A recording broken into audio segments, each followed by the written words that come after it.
अस्सलामुअलैकुम दोस्तों, मैं हूं आसिफ अली और आप देख रहे हैं आसिफ अली टीवी। दोस्तों, इस दुनिया में आए दिन बहुत से नित नए अमराज जन्म लेते रहते हैं, या फिर आप यूं भी कह सकते हैं कि ये अमराज तो बहुत पहले से हैं मगर दरियाफ्त अब हो रहे हैं। अभी भी बहुत से अमराज को मेडिकल साइंस दरियाफ्त नहीं कर पाई और दिन रात इन जानलेवा बीमारियों के इलाज पर भी सर्चेस जारी हैं। उम्मीद की जा रही है बहुत जल्द या आने वाले चंद सालों में कैंसर या एड्स जैसे अमराज का इलाज भी दरियाफ्त हो जाएगा। इसी के साथ साथ ऐसे और बहुत सारे दिलचस्प और नाकाबिले यकीन अमराज भी आए दिन साइंस की नज़र से गुजरते रहते हैं। ऐसा ही एक केस जर्मनी में भी हालिया चंद सालों से ज़ेर गर्दिश है। ये किस्सा है एक ऐसी औरत का जिसने अपनी ज़िंदगी के 13 साल एक 25 मीटर के शीशे के पिंजरे में गुजार दिए। इन 13 सालों में इसने ना ही अपने हस्बैंड को छुआ और ना ही अपने बच्चों को गले लगाया। ये सब कुछ कैसे हुआ और इसने 13 साल एक शीशे के कैबिन में क्यों गुजार दिए, यही हम आज की वीडियो में डिस्कस करेंगे। हमारे साथ रहिएगा।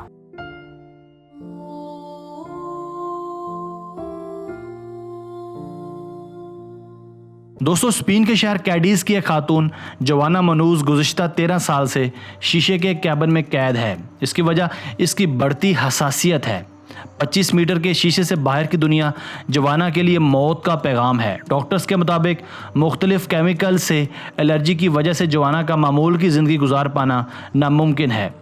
खातून की बेबसी का अंदाज़ा इस बात से लगाया जा सकता है कि वो अपने ही बच्चों को साल में सिर्फ 2 बार गले लगा सकती है। जोवाना मनूज की तन्हाई का आलम यह है कि अगर कोई शख्स इन्हें मिलने के लिए शीशे के इस कैदखाने में दाखिल होना चाहे तो इसे पहले कई किस्म के जरासीम कुश महलूल से नहाना पड़ता है। शीशे के कैबिन में दाखिल होने के लिए सिर्फ कॉटन के कपड़े पहनकर ही जाया जा सकता है और कॉटन भी ऐसी हो जो मुकम्मल तौर पर नामियाती कपास के रेशों से तैयार की गई हो, यानी ऐसी कपास जिस पर किसी भी किस्म की स्प्रे ना की गई हो और ना ही किसी भी किस्म की मसनूई खाद दी गई हो।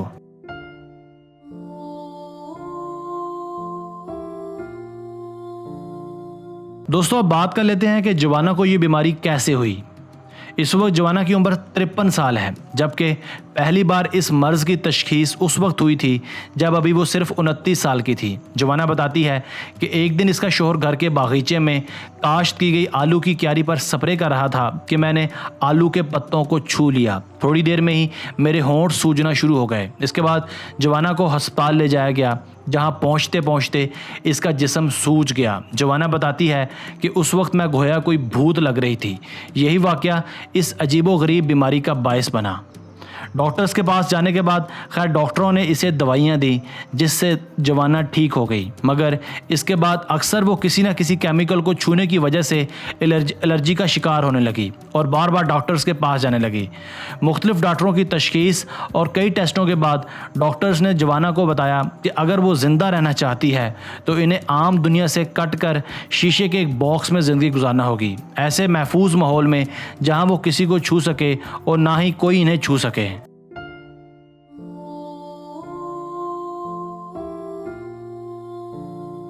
दोस्तों, जोवाना की इस कैद में रिहाई का वक्फा वही होता है जब इसे तिबी मुआयने के लिए अस्पताल ले जाया जाता है। अगरचे ये वक्ती रिहाई इसके लिए खुशी का बायस बनती है, मगर शीशे के कैदखाने से अस्पताल और अस्पताल से घर तक वापसी का ये रास्ता भी थकावट से भरपूर होता है, क्योंकि इस दौरान भी बेइंतहा एहतियात करनी पड़ती है कि कोई इसे छू ना सके और किसी को वो ना छू सके या कोई केमिकल इसके आसपास ना हो। जोवाना अपने बच्चों और शोहर से भी शीशे की दीवार के पीछे ही मिलती है और अक्सर इसकी आंखों में आंसू रहते हैं। वफाशुदार शोहर अपनी बीवी के लिए घर के बागीचे में ही नामियाती सब्जियां उगाता है। यही सब्जियां जोवाना की खुराक भी हैं। हफ्ते में 2 दिन जोवाना को ऐसे जानवर का गोश्त खाने की इजाज़त मिलती है जो ऐसी चरागाह में चरकर घास खाता हो जहां कीड़े मार अद्विया का स्प्रे किया जाता हो और ना ही खाद दी जाती हो।